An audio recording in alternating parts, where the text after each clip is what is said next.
দীর্ঘ 16 বছরের ফ্যাসিবাদী অগণতান্ত্রিক গণবিরোধী শাসন ব্যবস্থা কায়েমের লক্ষ্যে এবং একদলীয় রাষ্ট্র ব্যবস্থা প্রতিষ্ঠার অতি উগ্র বাসনা চরিতার্থ করার অভিপ্রায়ে সংবিধানে অবৈধ অগণতান্ত্রিক পরিবর্তন করা হয়, যার ফলে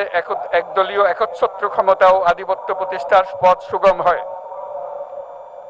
এবং যেহেতু শেখ হাসিনার আওয়ামী লীগ সরকারের দুঃশাসন, গুম খুন, আইন বহির্ভূত হত্যাকাণ্ড, মত প্রকাশের স্বাধীনতা হরণ এবং একদলীয় স্বার্থে সংবিধান সংশোধন ও পরিবর্তন বাংলাদেশের সকল রাষ্ট্রীয় সাংবিধানিক প্রতিষ্ঠানসমূহকে ধ্বংস করে।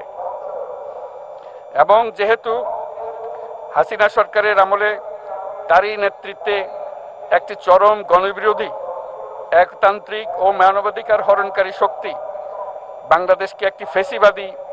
মাফিয়া এবং ব্যর্থ রাষ্ট্রের রূপ দিয়ে আন্তর্জাতিকভাবে বাংলাদেশের ভাবমূর্তি ক্ষুণ্ণ করে, এবং যেহেতু তথাকথিত উন্নয়নের নামে শেখ হাসিনার ফ্যাসিবাদী নেতৃত্বে সীমাহীন দুর্নীতি, ব্যাংক লুট, অর্থ পাচার ও অর্থনৈতিক প্রতিষ্ঠানগুলিকে ধ্বংসের মধ্যে দিয়ে বিগত পতিত দুর্নীতিবাজ আওয়ামী লীগ সরকার বাংলাদেশ ও এর অমিত অর্থনৈতিক সম্ভাবনাকে বিপর্যস্ত করে তোলে এবং পরিবেশ, প্রাণ বৈচিত্র্য ও জলবায়ুকে বিপন্ন করে। এবং যেহেতু শেখ হাসিনার ফ্যাসিস্ট সরকারের বিরুদ্ধে রাজনৈতিক দল, ছাত্র শ্রমিক সংগঠন সহ সমাজের সর্বস্তরের জনগণ গত প্রায় 16 বছর যাবৎ নিরন্তর গণতান্ত্রিক সংগ্রাম করে জেল জুলুম, হামলা মামলা, গুম খুন ও বিচার বহির্ভূত হত্যাকাণ্ডের শিকার হয়। এবং যেহেতু বাংলাদেশে বিদেশি রাষ্ট্রের অন্যায় প্রভুত্ব, শোষণ ও খবরদারিত্বের বিরুদ্ধে এদেশের মানুষের ন্যায়সঙ্গত আন্দোলনকে বহিঃশক্তির তাবেদার আওয়ামী লীগ সরকার নিষ্ঠুর শক্তি প্রয়োগের মাধ্যমে দমন করে, এবং যেহেতু অবৈধভাবে ক্ষমতা অব্যাহত রাখতে আওয়ামী লীগ সরকার 3টি প্রহসনের নির্বাচনে এর জাতীয় সংসদ নির্বাচন এদেশের মানুষকে ভোটাধিকার ও প্রতিনিধিত্ব থেকে বঞ্চিত করে, যেহেতু আওয়ামী লীগ আমলে ভিন্ন মতের রাজনৈতিক নেতাকর্মী, শিক্ষার্থী, তরুণদের নিষ্ঠুরভাবে নির্যাতন করা হয় এবং সরকারি চাকুরিতে একচেটিয়া দলীয় নিয়োগ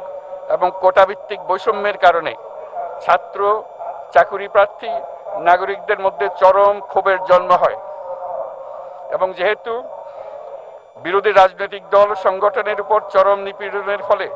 দীর্ঘদিন ধরে জনরোষের সৃষ্টি হয় এবং জনগণ সকল বৈধ প্রক্রিয়া অবলম্বন করে ফ্যাসিবাদ বিরোধী লড়াই চালিয়ে যায়,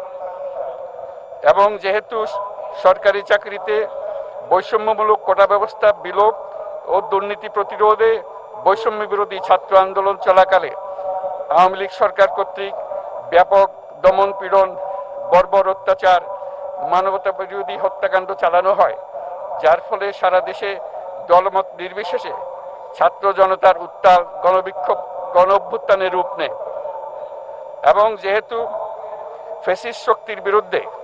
অদম্য ছাত্র জনতার অভ্যুত্থানে রাজনৈতিক দল, ধর্মীয়, সামাজিক,